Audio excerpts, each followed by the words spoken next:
अब बात राजनीति की बिसात की। जैसे ही प्रधानमंत्री नरेंद्र मोदी और बीजेपी की ये किसान पंचायत खत्म हुई, विपक्ष राशन पानी लेकर बीजेपी पर चढ़ गया और प्रधानमंत्री के तोहफे पर लगा दी तोहमत।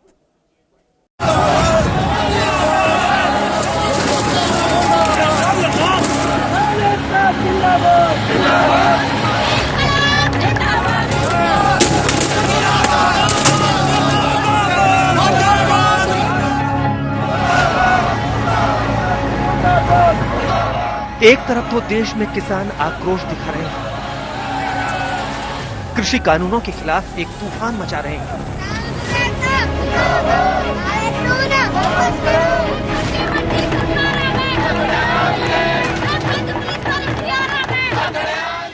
मोदी सरकार के खिलाफ आग बबूला हो रहे हैं। तो ये नए कृषि सुधार कानून आए हैं। दूसरी तरफ मोदी सरकार किसानों के लिए अपनी भलमनसाहत दिखा रही है और ये बता रही है, जता रही है, दिखा रही है कि वो किसानों की भलाई सोच रही है। कृषि कानून को लेकर किसानों को भड़काया जा रहा है, परगलाया जा रहा है, गुमराह किया जा रहा है। मोदी सरकार ने 18,000 करोड़ का खाद्य पानी डालकर किसानों को खींचने और सींचने की कोशिश भी की है, लेकिन किसानों की इस बात में विपक्ष ने बिछा दी है सियासत की बिसात।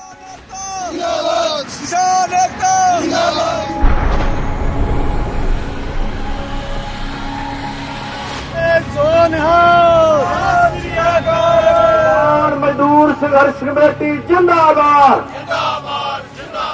वो किसानों की जिंदगी से जुड़े मुद्दे और उनके अस्तित्व की लड़ाई और खेत खलिहान की माटी की पुकार से ध्यान भटकाना चाहते हैं। किसान आंदोलन हो रहे हैं, उनके सामने आमने सामने करने का तुम्हारी हिम्मत नहीं है, दम नहीं है। मोदी जी आपका दम नहीं है, हिम्मत नहीं है। सरकार की बेईमानी, नियत की खोट सब सामने आ गई। हमारे हजारों किसान दिल्ली के चारों तरफ बैठे हैं, इस बात को दिखाता है कि जो जमीन से अनाज पैदा कर पेट पालते हैं, उन किसानों की चिंता सरकार को नहीं है। जय जवान, जय किसान, मोदी सरकार। कार्यक्रम में अटल बिहारी वाजपेयी की जयंती पर किसानों को लुभाने के लिए प्रधानमंत्री मोदी ने 6 राज्यों के करोड़ों किसानों से वर्चुअल चर्चा की, तो मोदी सरकार के मंत्रियों ने भी शहर शहर पंचायतें लगा ली। लेकिन इसके बाद विपक्ष कूदा तो कृषि कानूनों और दिल्ली में आंदोलन कर रहे किसानों को लेकर मोदी सरकार पर जमकर हमला किया।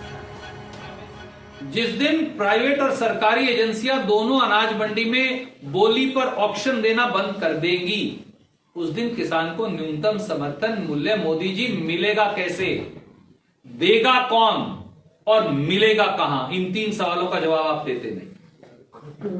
जब अनाज मंडियां खत्म हो जाएंगी और अगर किसान मजबूरी में अडानी जी के साइलों में ले जाकर बेचेगा, तो वहां तो कोई और होगा ही नहीं। मंडियां भी चालू रहने वाली है। एक कोरा झूठ फैलाते हैं कि मंडियों को बंद कर देंगे। मैं पूछना चाहता हूं विपक्ष के नेताओं को, कौन सा प्रावधान आपको बताता है कि मंडी बंद करने वाली है? अरे हिम्मत है तो आ जाओ, मैं रमेश उजुड़ू को चर्चा के लिए भेज दूंगा, वो बता देगा कि मंडियां बंद नहीं। मित्रों, कोरा झूठ फैलाएगा। रणदीप सुरजेवाला बोले कि पीएम मोदी सिर्फ टीवी पर सफाई दे रहे हैं, सरकार किसानों की चिट्ठियों की दुहाई दे रही है, लेकिन वो किसानों का भला नहीं चाह रही है।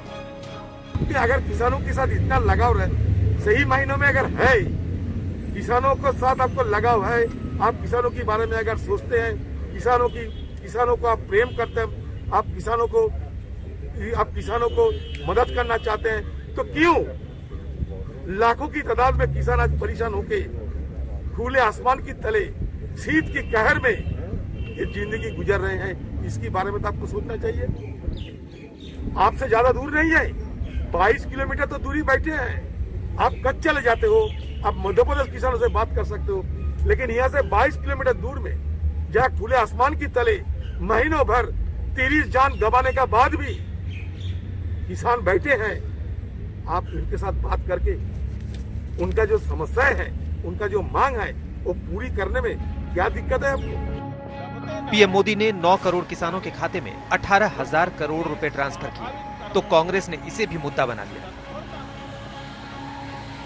कांग्रेस ने कहा कि 15 करोड़ किसानों में से सिर्फ 9 करोड़ किसानों को किसान सम्मान निधि का लाभ क्यों? 6 करोड़ किसानों को इससे अछूता क्यों रखा? मोदी सरकार ने किसानों की फसल का बोनस बंद किया। मोदी सरकार ने सुप्रीम कोर्ट में कहा कि किसानों को लागत से ऊपर 50% MSP नहीं दिया जा सकता। मोदी सरकार किसानों की भूमि के उचित मुआवजे को खत्म करने में जुटी है। मोदी सरकार का फरमान है कि वो किसानों का कर्ज माफ नहीं करेगी। फसल बीमा योजना अब प्राइवेट बीमा कंपनी मुनाफा योजना है। हम सब जानते हैं कि एक समय था जब देश के तत्कालीन प्रधानमंत्री यह कहा करते थे कि हम 100 रुपए केंद्र से भेजते हैं तो 15 रुपए गांव में जाते जाते बचते हैं। लेकिन आज मोदी जी के नेतृत्व में हम यह दावे के साथ कह सकते हैं कि आज 18,098 करोड़ रुपया नरेंद्र मोदी जी की सरकार भेजेगी तो पूरा का पूरा पैसा किसान के खाते में पहुंचेगा। और मोदी जी कोई नई बात नहीं कर रहे हैं। किसानों की सालाना 2-2 हजार रुपया 3 किस्तों में देना है कोई नई बात नहीं है। हिंदुस्तान में बहुत सारे सूबे हैं जहां इस तरीके की किसानों को मदद किया जाते हैं। शायद मोदी जी को इसका जानकारी पहले नहीं था, आज उनको जानकारी लेना चाहिए कि हिंदुस्तान में बहुत सारे ऐसा स्टेट है। अब चले जाओ तेलंगाना, चले जाओ उड़ीसा, चले जाओ बंगाल, बहुत सारे ऐसे स्टेट है जहाँ किसानों को सूबों की सरकार खुद मदद करते हैं। और ये कोई 18,000 करोड़ रुपया तुम बांटे हैं आपने, इसमें कोई बड़ी बात नहीं है। हम तो ये मांग करते थे कि किसानों की सारे कर्ज माफ किया जाए, किसानों की सारे कर्ज माफ करो, क्योंकि किसान आप परेशान है। किसान कोरोना के चलते किसान की हाल बेहाल हो चुके हैं। कांग्रेस बार बार एक ही बात कह रही है कि प्रधानमंत्री दिल्ली में आंदोलन कर रहे किसानों से सीधे बात क्यों नहीं करते। गुरुवार को राहुल गांधी और प्रियंका ने भी कृषि कानूनों के खिलाफ दिल्ली में मार्च निकालने की कोशिश की थी, लेकिन उन्हें हिरासत में ले लिया गया। राहुल गांधी ने पीएम मोदी पर जमकर निशाना साधा। बीजेपी नरेंद्र मोदी जी का एक ही लक्ष्य है और वो किसान समझ गया है, मजदूर समझ गया है। लक्ष्य है कि उनके आसपास जो 2, 3, 4 बड़े क्रोनी कैपिटल्स हैं, उनके लिए पैसे बनाने का काम नरेंद्र मोदी जी करते हैं। जो भी नरेंद्र मोदी जी के खिलाफ खड़े होते हैं वो उनके बारे में कुछ ना कुछ गलत बोलते रहते हैं। किसान खड़े हो जाएंगे तो किसान को आतंकवादी बोलेंगे, मजदूर खड़े हो जाएंगे तो मजदूर को आतंकवादी बोलेंगे। एक दिन अगर मोहन भगवत खड़े हो गए तो कहेंगे ये भी आतंकवादी है। मतलब जो भी नरेंद्र मोदी जी से सत्ता लेने की कोशिश करेगा वो आतंकवादी है। लेकिन देश की जनता ये नहीं जानती थी कि राहुल गांधी एक ऐसा सांसद था जिसने सम्राट साइकिल में फैक्ट्री डलवाने का सपना दिखा के अमेठी के किसानों की जमीन खुद हड़प। हम आश्चर्यचकित हैं।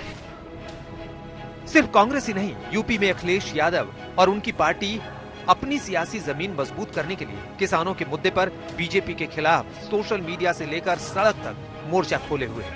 अब समाजवादी पार्टी भी यूपी के गांवों में चौपाल लगाकर किसानों से बातचीत करेगी। आज तक ब्यूरो।